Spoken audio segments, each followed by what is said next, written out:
MRT 300 यह पहल UPPCS 2025 और ARO 2023 को ध्यान में रखकर शुरू की गई है।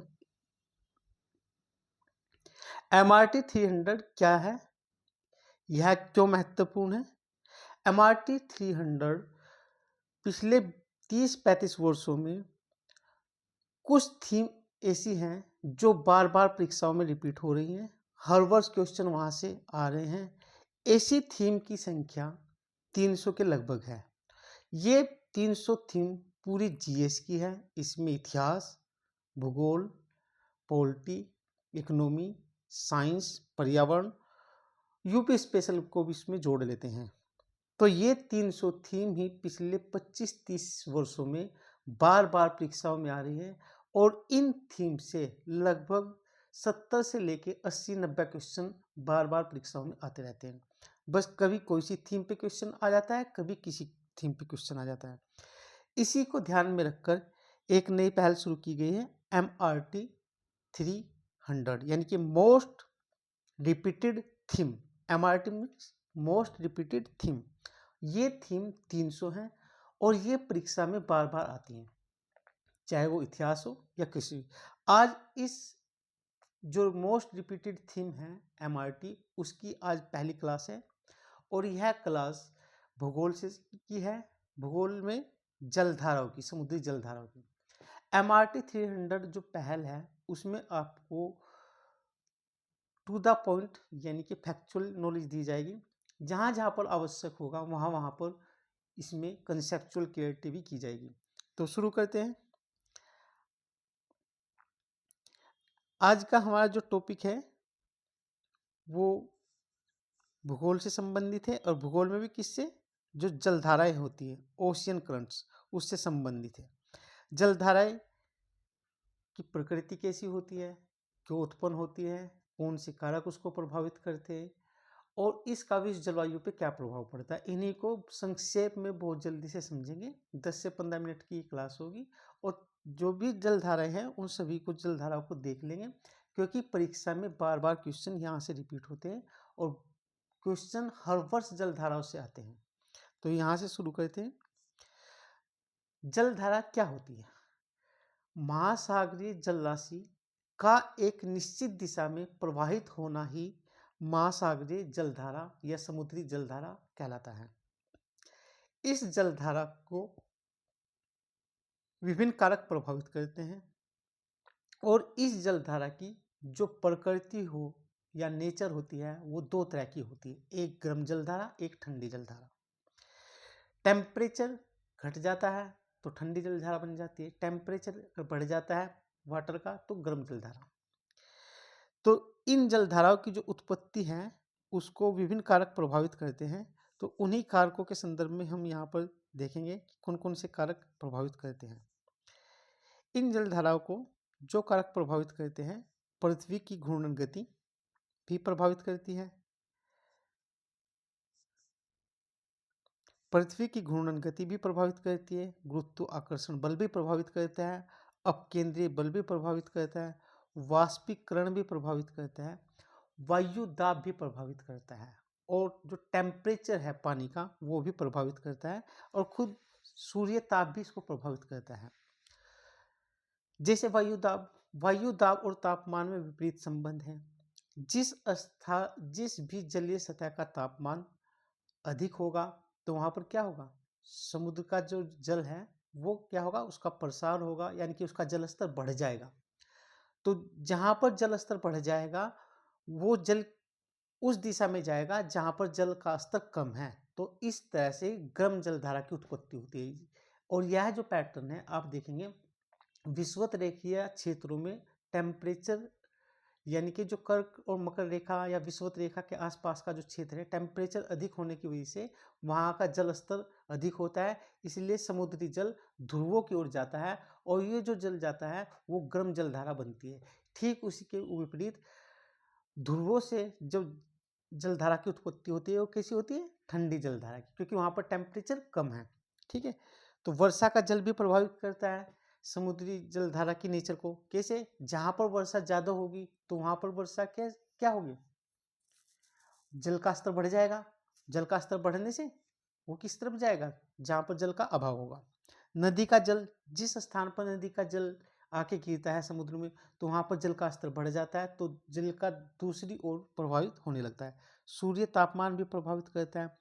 दो जलीय, जो हमारी जलीय सतह है, उसके तापमान का जो अंतर है वो भी प्रभावित करता है। जैसे विषुवत रेखीय क्षेत्रों से ध्रुवों की ओर जाएंगे तो तापमान घटता है, तो इसलिए विषुवत रेखा से ध्रुवों की ओर कैसी जलधारा की प्रभावित होती है? गर्म। और ध्रुवों से विषुवत रेखा की ओर ठंडी जलधारा। लवणता भी प्रभावित करती है। जहाँ पर लवणता ज़्यादा होगी तो भारी हो जाएगा पानी, वो बैठ जाएगा, तो यानी कि उसका जो जल स्तर है वो गिर जाएगा, घट जाएगा। तो कम लवणता क्षेत्र से अधिक लवणता की ओर जलधारा की उत्पत्ति होती है। घनत्व भी प्रभावित करता है। बर्फ का पिघलना, जहाँ पर बर्फ पिघलता है तो स्वच्छ जल की आपूर्ति हो जाती है, और उस क्षेत्र से भी क्या है? जल धारा की उत्पत्ति होती है, यानी कि वहाँ का जल का स्तर बढ़ जाता है, और जहाँ पर कम जल का स्तर है उधर की ओर प्रभावित होने लगता है। तो ये कारक बहुत इंपॉर्टेंट है। यूपीएससी में इन कारकों पे क्वेश्चन हमेशा बनते हैं ऑप्शन मिलाने के। पीसीएस में भी पूछे जा सकते हैं, इसलिए इनका संक्षेप में वर्णन कर दिया गया। तो ये हमारा विश्व में जो जलधारा है उसका पैटर्न है। विश्व में अगर देखा जाए तो आदर्श जो जल धाराएं हैं उनका पैटर्न अटलांटिक जो ओशियन है उसमें पाया जाता है। उसमें देखने को मिलता है एक आदर्श स्थिति। अटलांटिक ओशियन, ये हमारा अटलांटिक ओशियन है, आप देख रहे हैं ये वाला, ये जो रीजन है ये वाला, ये अटलांटिक ओशियन है। ये प्रशांत महासागर है यहाँ से लेके, और ये हिंद महासागर है। तो अटलांटिक ओशियन ये पूरा रीजन है, इसी में आदर्श जलधारा का प्रतिरूप देखने को मिलता है। क्या है अभी देखते हैं, समझते हैं।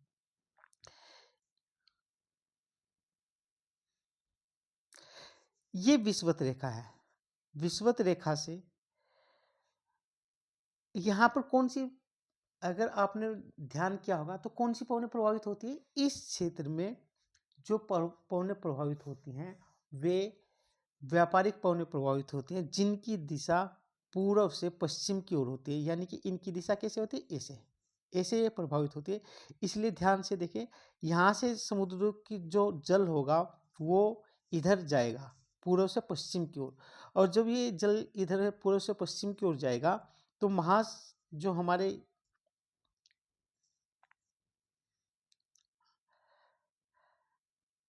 हमारे क्या है, महासागर है, जो हमारे महासागर है उनके पूर्वी भाग और उनके पश्चिमी भाग, महासागर का पूर्वी भाग ये है और महासागर का पश्चिमी भाग ये है। तो जो जल इस तरफ से यहाँ से लेके यानी कि 30 डिग्री उत्तरी से दक्षिणी अक्षांश के बीच जल प्रभावित होगा पूर्व से पश्चिम की ओर, तो महासागरों के पश्चिमी हिस्से में और महाद्वीपों के पूर्वी हिस्से में गर्म जल धारा एकत्रित हो जाएगी, यानी कि वहाँ पर गर्म जल धारा की उत्पत्ति होगी। और महासागरों के पूर्वी हिस्से में और महाद्वीप के पश्चिमी हिस्से में, जैसे ये पश्चिमी हिस्से है इसका महाद्वीप का, और महासागर का कैसा हिस्सा है? पूर्वी, यहाँ पर ठंडी जल धाराओं की उत्पत्ति हुई, क्योंकि यहाँ पर जल की जो सतह है वह पूर्व से पश्चिम की ओर चली गई है, यानी कि वहाँ पर जल का अभाव हो गया है और पश्चिम में महासागर के जल का स्तर बढ़ गया है। तो विश्व के जितने भी 30 डिग्री उत्तरी और दक्षिणी अक्षांशों के बीच जितने भी मरुस्थल पाए जाते हैं वो इसीलिए महाद्वीपों के पश्चिमी भाग में पाए जाते हैं, और वह मरुस्थल ठंडी जलधारा के कारण उनकी उत्पत्ति होती है, यानी कि ठंडी जलधारा भी उसकी उत्पत्ति का एक कारण है। तो यहाँ पर हम देख रहे हैं कि जो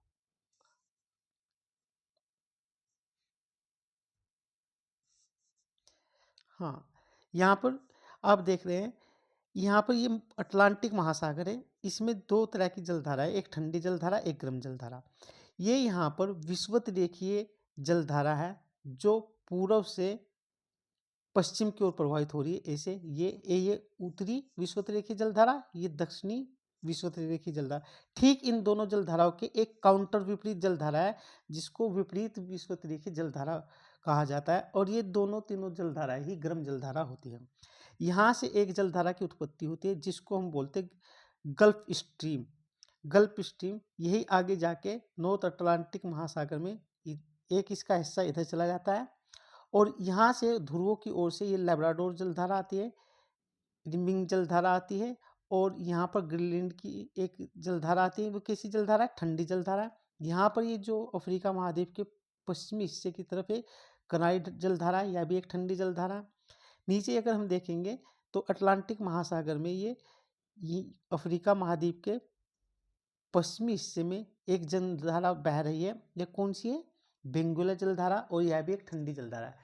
जो जलधारा सामान्य प्रतिरूप विषुवत रेखा से ध्रुवों की ओर जाएगी वो अपेक्षाकृत गर्म होगी, और जो ध्रुवों से निम्न अक्षांशों की ओर आएगी वो कैसी होगी? ठंडी।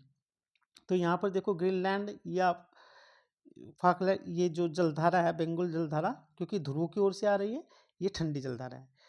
ठीक इसी प्रकार यहाँ पर हिंद महासागर में ये अगुलास की जलधारा, जो एक कैसी जलधारा है? गर्म जलधारा। ये पश्चिमी ऑस्ट्रेलिया की जलधारा है, जो एक ठंडी जलधारा है। यानी कि हिंद महासागर में अपेक्षाकृत प्रशांत और अटलांटिक महासागरों की अपेक्षा इस तरह की जलधाराओं का पैटर्न देखने को नहीं मिलता, जैसा विकसित पैटर्न अटलांटिक महासागर और प्रशांत महासागर में मिलता है। यहाँ पर अगर हम देखेंगे, ये पेरू की एक ठंडी जलधारा जो ध्रुवों की ओर से विषुवत रेखा की ओर आ रही है, और ठीक कैलिफोर्निया की एक जलधारा, यह भी एक ठंडी जलधारा है। अलास्का की जलधारा एक गर्म जलधारा है। और यहाँ पर हम देखेंगे ये ओकास्टक जलधारा है, जो ठंडी जलधारा है। ये एक जलधारा है जो जापान के तट पर बहती है, और ये कैसी जलधारा है? गर्म जलधारा। ठीक यहाँ पर एक जलधारा है जो पूर्वी ऑस्ट्रेलिया जलधारा है, कैसी है? ये गर्म है, जबकि पश्चिमी ऑस्ट्रेलिया जलधारा ठंडी है। ठंडी जलधारा इसलिए महाद्वीपों के पश्चिमी भाग में इन ठंडी जलधाराओं की वजह से क्या देखने को मिलता है हमें? मरुस्थल। तो यहाँ पर हमने एक संक्षेप में जल्दी से इसको देखा कि जलधाराओं का पैटर्न कैसा है। अब देख लेते हैं ठंडी और गर्म जलधारा कौन कौन सी हैं। यहाँ पर देखते हैं, ये अटलांटिक महासागर की जलधाराएं हैं। जलधाराओं की जो प्रकृति होती है वो दो तरह की होती है, एक ठंडी और गर्म। तो अटलांटिक महासागर की गर्म जलधारा देखेंगे, फिर हम ठंडी जलधारा। आपको परीक्षा में ध्यान रखना है, गर्म और ठंडी जलधारा पर पूछा जाता है प्रश्न, हर वर्ष पूछा जाता है। और यहाँ तक कि मेंस में पीसीएस के लगातार 3 वर्षों तक केवल जलधाराओं पर प्रश्न आए। अटलांटिक महासागर ओशियन पे मेंस में 2 क्वेश्चन आए हैं, और प्रशांत महासागर ओशियन की करंट पे 1 क्वेश्चन आया है अभी तक। तो गर्म जलधारा कौन कौन सी? अटलांटिक महासागर की उत्तरी विषुवत धारा, दक्षिणी विषुवत धारा, फ्लोरिडा धारा, गल्फ स्ट्रीम, इर्मिंग जलधारा, नॉर्वे की धारा, ब्राजील धारा, और उत्तरी अटलांटिक प्रवाह। ये सारी की सारी जलधाराएं जो है अटलांटिक महासागर की है, गर्म जलधारा है।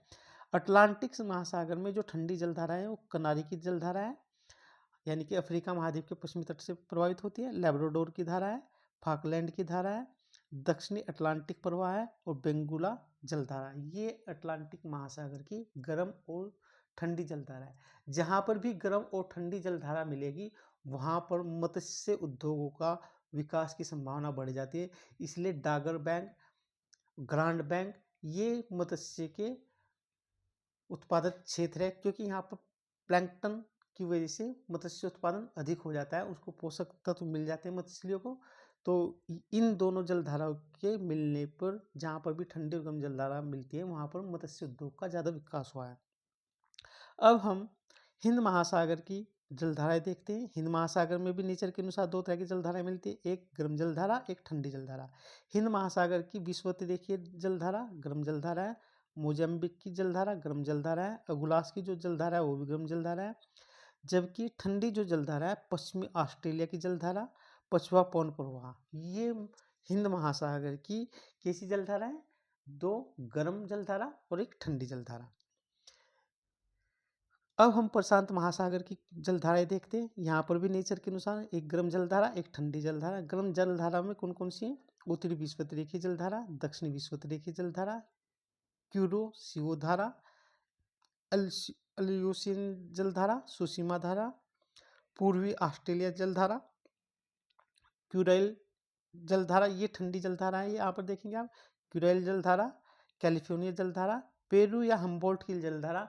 पेरू और हम्बोल्ट की जलधारा की वजह से ही कभी कभी आपने सुना होगा अल नीनो ला नीनो का जो प्रभाव होता है वो इस जलधारा की वजह से होता है, जिसकी वजह से कहीं पर सूखा तो कहीं पर बाढ़ की स्थिति उत्पन्न हो जाती है। जैसे अगर पेरू के तट पे कैसी स्थिति हो जाएगी, और भारत में उस समय भारत या जो दक्षिणी पूर्वी एशिया क्षेत्र है वहाँ पर सूखे की स्थिति हो जाएगी और पेरू के आसपास यहाँ पर क्या स्थिति हो जाएगी, एक मतलब महासा 2 क्षेत्रों में सूखा और बाढ़ की स्थिति उत्पन्न हो जाती है इसी जलधारा के कारण। तो यहाँ पर हमने जो अभी देखा वो जलधारा देखी, जलधारा को जो नेचर देखा वो प्रशांत महासागर की जलधारा, चाहे वो हिंद महासागर की हो या अटलांटिक, उनका नेचर वाइज दो ही तरह की होती है, एक गर्म जलधारा, एक ठंडी जलधारा। विश्व में सबसे आदर्श स्थिति जो किसी भी महासागर में जलधाराओं के पैटर्न की पाई जाती है वो अटलांटिक ओशियन है, जहाँ पर पाई जाती है। और अटलांटिक ओशियन पे इसीलिए 2 बार प्रश्न आ चुका है यूपी पीसीएस में मुख्य परीक्षा में, और एक बार प्रशांत महासागर की जलधारा पे। तो पीढ़ी के लिहाज से तो इम्पोर्टेंट है ही ये टॉपिक, मेंस के लिहाज से यहाँ पर आपको केवल फैक्चुअल नॉलेज दी गई, कंसेप्चुअल जो हल्का हल्का सा था वही बताया गया। यह टॉपिक बहुत इंपॉर्टेंट है। और MRT 300 जो सीरीज है वो कंप्लीट जीएस की है, और यह है पीसीएस 2025 और 2023 को ध्यान में रखकर शुरू की गई है। आप इससे जुड़िएगा, अधिक से अधिक बच्चों को शेयर कीजिएगा। और सबसे बड़ी बात है इसमें वही क्वेश्चन लिए गए हैं, इसमें जो क्वेश्चनों का सिलेक्शन किया गया है यानी कि जो थीम का सिलेक्शन किया गया है वो इस लिहाज से किया गया है कि पिछले 30 वर्षों में सबसे ज़्यादा थीम की कौन सी रिपीट हो रही है। इसमें लगभग 300 थीमें, हर सब्जेक्ट की 40 से 50 थीमें, वो आपको समय समय पर सारी 300 थीम करा दी जाएगी। शुरुआत में इसकी क्लास अल्टरनेट रहेगी, बाद में इसकी क्लास रेगुलर रहेगी। और यह क्लास का जो सब्जेक्ट है यानी कि टॉपिक है जीएस के, चाहे वो हिस्ट्री, ज्योग्राफी, पॉलिटी, इसकी जो क्लास होगी वो रैंडमली होगी। आज हिस्ट्री की तो कल ज्योग्राफी की, ऐसे ऐसे चलती रहेगी, यानी कि किसी दिन किसी भी क्लास हो सकती है। तो इसके आप ज़्यादा से ज़्यादा इसको यूज कीजिएगा। और इसकी पीडीएफ जो है हमारे टेलीग्राम चैनल पे मिलेगी, आप उसको ज्वाइन कर लीजिएगा और डेली इसकी पीडीएफ आप वहीं से डाउनलोड के अच्छी तरह से पढ़ेगा। यह थीम बहुत इंपॉर्टेंट है, न केवल प्री के लिहाज से और मेंस के लिहाज से भी। यूपीएससी में मेंस में जो क्वेश्चन आते हैं तो इसमें कंसेप्चुअल, क्योंकि जलधारा को कौन से कारक प्रभावित करते हैं वे भी क्वेश्चन बनते हैं, लेकिन पीसीएस में फैक्चुअल नॉलेज पर आधारित है पीसीएस। तो उसमें यहाँ पर ये उतने ही फैक्ट दिए गए हैं जितने इंपॉर्टेंट है। तो ये यहीं पर समाप्त करते हैं, और इसकी पीडीएफ आप टेलीग्राम चैनल से डाउनलोड कर सकते हैं। टेलीग्राम का जो लिंक है वीडियो के डिस्क्रिप्शन में। तो आज की क्लास यहीं पर समाप्त होती है और आप इसका अधिक से अधिक लाभ उठाइएगा।